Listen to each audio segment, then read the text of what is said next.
Welcome to Amazing Indiana Music Stories. My name is Rich Morpurgo, and this is my amazing Indiana music story. Instead of using my accounting degree, I started playing in bands for real and traveling around regionally and living like a pauper, but you could.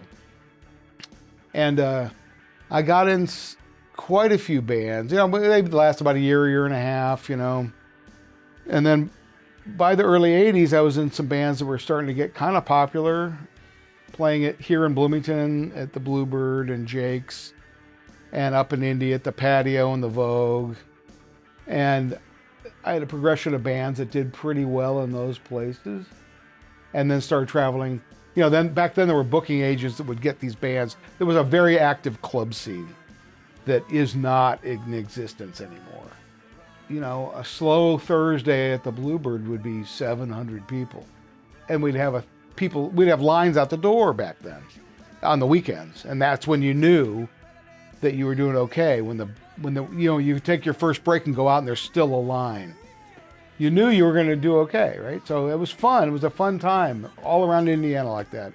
And around the surrounding states to Tennessee and Kentucky and Illinois, Minnesota, Ohio. We play everywhere because there were booking agents that made a living sending you to all these places. If you're a popular enough band, you could keep working, and it was great.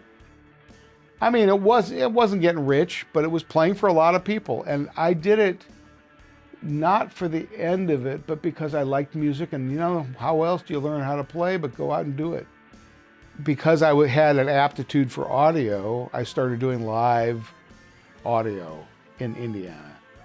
And I would do concerts. And back then the clubs that played live music didn't own PAs. None of them did. So the bands would find the sound people they liked and bring them into the clubs. And you had to bring lights and sound. And I had a big truck full of that stuff from those bands. And at that point, I got asked to play. I'd not been playing for years. I got asked to play in a band called Sex Sells Magazines, which was a guy named Dean Lozow, who's since passed away. It was his band. It was kind of an alternative pop band from Indianapolis. And he managed a couple of studios, like the Lodge in September in Indianapolis.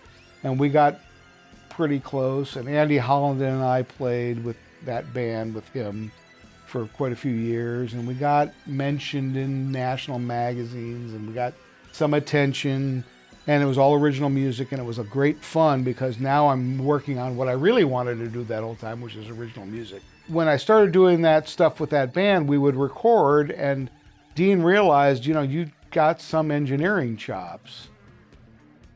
You want to come and work a little. So I was able to get right in. I didn't do great bands at first, let's put it that way. I did the bands that would call in that they'd say, well, let's give them to Rich.